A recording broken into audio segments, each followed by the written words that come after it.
Good evening. I'm Erin Kiernan. I'm Dan Winters, and we begin with breaking news. The Russian invasion of Ukraine is underway. About an hour ago, Russian President Vladimir Putin announced a military operation in Ukraine.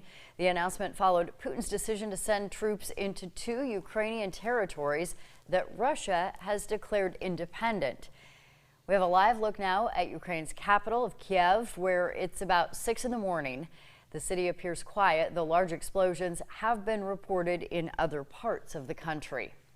The United National Security Council held an emergency meeting about the invasion tonight. President Biden issued a statement reading, "The world will hold Russia accountable." During an event in Des Moines tonight, former U.S. Secretary of State Mike Pompeo said holding Russia accountable should have started months ago. It's difficult when you're on your back foot. It is hard to get upright, and that's where we find ourselves today.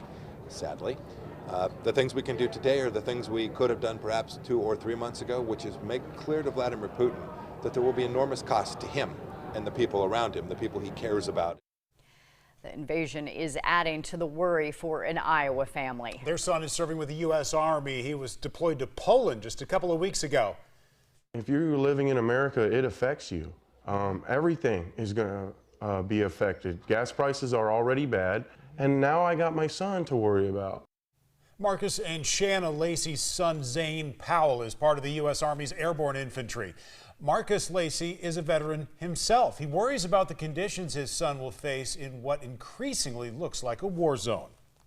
After the things that happened in Afghanistan with those soldiers and stuff, it really put me in a bad place. We don't treat our soldiers like that. We don't forget about them. We honor them. And are they going to honor my son if he gives up his life for something that he shouldn't even had to?